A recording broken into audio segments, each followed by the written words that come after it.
One of my sharpest memories has to do with the renovation project for Founders Hall. You know, when I first heard plans that Founders was going to be renovated, I didn't really think it was going to happen. There's a long history of administrators coming up with ideas that sound good, and then they don't get to the finish line for whatever reason.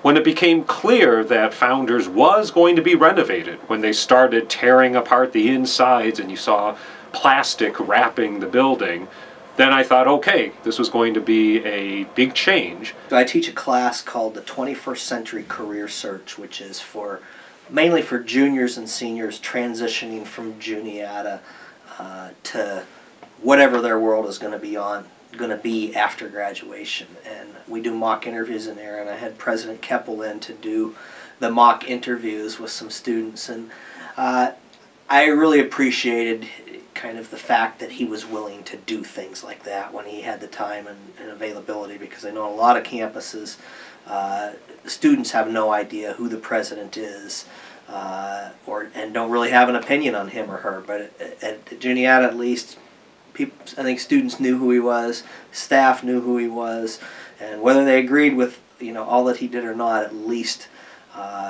he was out there. I certainly wish him well. He's been wonderful for the college, and we have flourished under his leadership. Many years ago, Pat and I were on the board of directors for the local Habitat organization, and she was incredibly wonderful at organizing fundraising events and those sorts of things. But she would also come and work in the builds, and I'm particularly thinking of one time when both of them were at a small build in Mount Union, and just as a relatively new faculty member working with the president and the wife of the president, and getting to know them in that very casual and work setting was really warm and wonderful to think back on.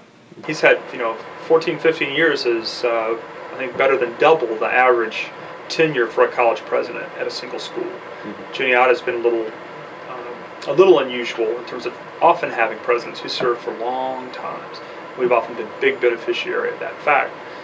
I think it's partly because, I like to think that it's because we're able to convince our senior leadership that we're a great place to be. I think Tom did an excellent job with the school. So many improvements, so many good things. The increase in enrollment, the new buildings that we've put up. I think Tom did a fantastic job. I think he ran it very well. I've only been here for 4 years. But the 4 years I've been here, very personable, great guy. I think Tom done an excellent job running and operating the school. Tom had a unique way, a unique eye for attention to detail. Tom would often see small things that made big differences. He'd pick up garbage and those type of things. So I think he was very detail oriented, and I really liked that about him. I have mixed feelings. I think he's been here a long time. He's been here longer than a lot of presidents are at our schools. So I think we've built a lot of momentum. Hopefully, we'll be able to continue that momentum when he's no longer here. But I think he probably deserves some time. He's put in a lot of hard work.